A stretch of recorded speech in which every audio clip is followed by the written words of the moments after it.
Libra. Welcome to Pandora Astrology's monthly horoscope for June of 2022. We are the astrologers of Pandora Astrology. I'm Jamie Kale Miller. I'm in Berkeley, California. And I'm Julia Mijas in Pioneer, California. Well, Libra, last month's challenges around intimacy and debt should resolve themselves this month, thank goodness. And your attention will be turning to career. If you want to know more about career, finances, or relationships, you can ask any question at all in a natal and transit reading. And you'll find a link for that in the YouTube description below. Well, I want to tell you some things about the movements of some slower moving planets right now. Most particularly Saturn and Neptune. Here we have Saturn, which is traveling along through your fifth house. Saturn moves slowly, and so it spends about 2.5 years per house. And Saturn presses us to discipline ourselves and face our limitations and constrictions in whatever area of life he's passing through. The fifth house is a house of fun and entertainment, play and short trips just for the fun of it, hobbies, games, also other forms of entertainment such as love affairs conducted just for the fun of it. So Saturn is bringing limitation to these areas for you over about a 2.5 year period. Now, we don't know exactly when this started or when this finishes unless we get a look at your actual natal chart. But I do want to describe it to you so that you can identify whether this is happening in your own life and think about how to handle it. When Saturn places limits on these areas, you may feel like guilty about having vacations. You may feel like you're blocked or stopped from having vacations, like, why are things going wrong when you're just trying to have fun? And I think that Saturn is pressing you to do something more serious with your fun time. Maybe take your hobby in a more professional direction. Maybe take your creativity seriously and try to do something more disciplined with it. This is also a house of blatant self-promotion. You might call it a house of branding. And so Saturn is telling you to get more serious about your self-discovery and really figure out who you are at the core. Now, the other thing I want to talk about is Neptune, which has been traveling along through your sixth house over an even longer time period than Saturn. Neptune takes usually about 14 years to pass along a single house, so it doesn't even make its way all the way around your chart in your lifetime. Neptune is the dreamer and artist, the visionary, the compassionate and empathic one. Neptune does a lot of boundary blurring, which can really be difficult when you're having it passing through the sixth house, which is where you've got this happening. The sixth house is a house of work and service, health and personal organization. This is a house in which we want to be really efficient and effective, and Neptune doesn't help with that at all. What Neptune does help with is guiding you towards finding out what is the real meaning behind the activities of this house.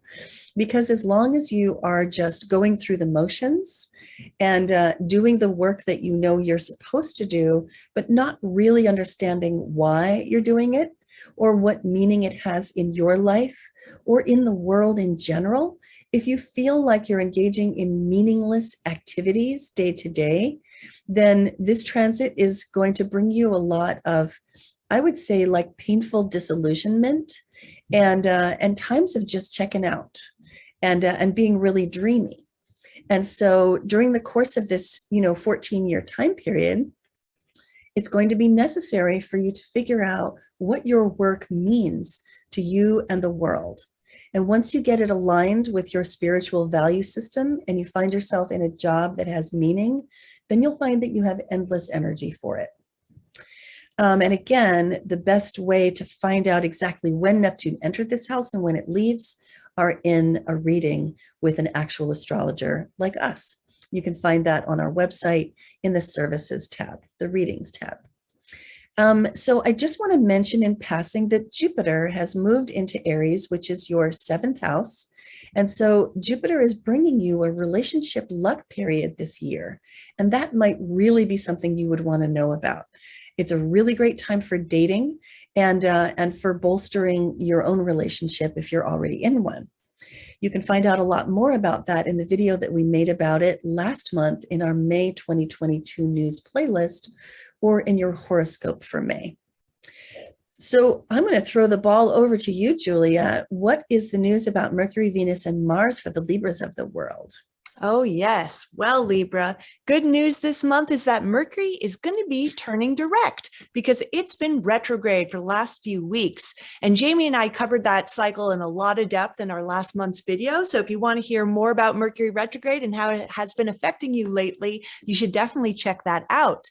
So by the very early day of the month on June 3rd, Mercury is going to go direct, but we usually like to give about a week after it goes direct for Mercury to leave its shadow period, which essentially means to speed up to get to full speed in order to say that the Mercury retrograde cycle is complete.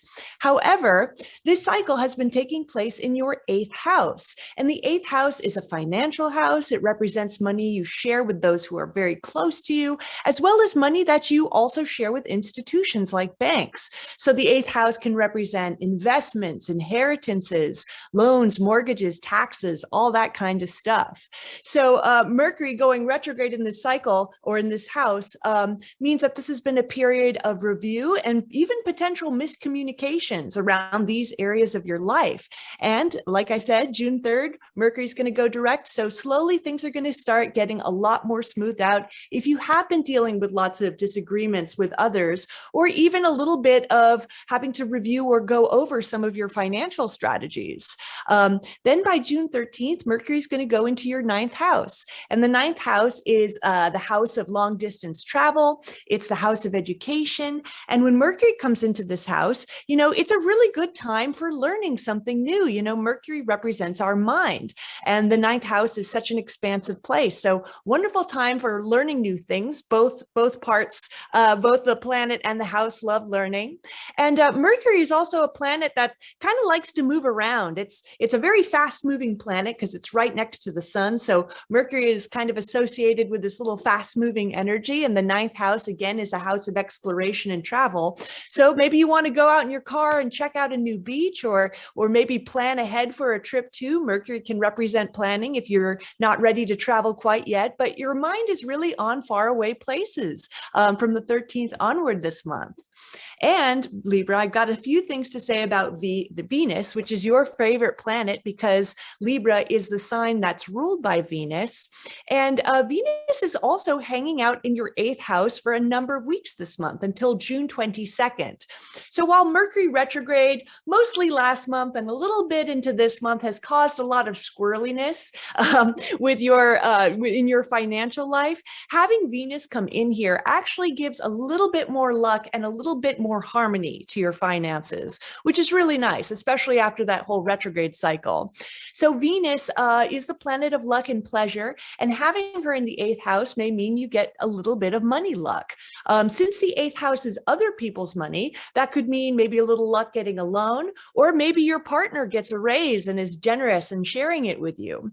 The 8th house is also a very deeply intimate house. So Venus in this house really, really wants to bond on many levels with her partner, whether that's sexually, financially, psychologically too. So if you're in a relationship, this can be a period of bringing more depth to it. Then on June 22nd, Venus is also going to pop into your 9th house. She's just following Mercury a few days later. And when Venus goes into the 9th, she's adding again some of her Venus magic to 9th house matters. So if you are in school or learning anything new, it's not only a good time where your mind really, really absorbs the material well with Mercury in there, but it's actually kind of fun and pleasurable. Venus in the 9th house for all the single Libras might mean that you get a crush on somebody who comes from a really different background than you, maybe a foreigner. And if you're lucky to be taking a trip right now, it could be a good time for a holiday romance as well. And a few more things to say about Mars. Mars is really different than Venus, usually a little bit more challenging, though Mars can also be really constructive and helpful too. Mars is the planet of action and activity, and he's spending all month in your 7th house. So again, this is the house of partnership. It represents your romantic relationship if you are in a long-term relationship. And it also can represent consultants. So people that you hire to give you advice, doctors, lawyers, marketers, any type of consultant. So with Mars in the 7th, if you're in a relationship, this is a really high energy time for it. Since Mars is the planet of action, it is also associated a little bit with conflict too. So this might be a period where you might not always see eye to eye with your partner.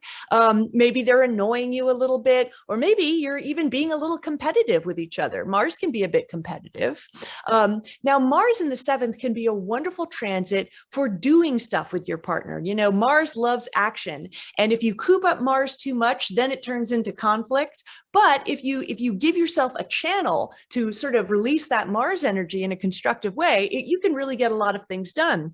So if you and your partner have like a project you guys can get involved in, like, I don't know, painting a room together or doing some type of project, or even getting physical, Venus is in the 8th house too, but getting physical in a workout sense, like maybe going for a jog with your partner, going skiing with your partner. If you both like physical activity, then this is a really good month to be getting that in there.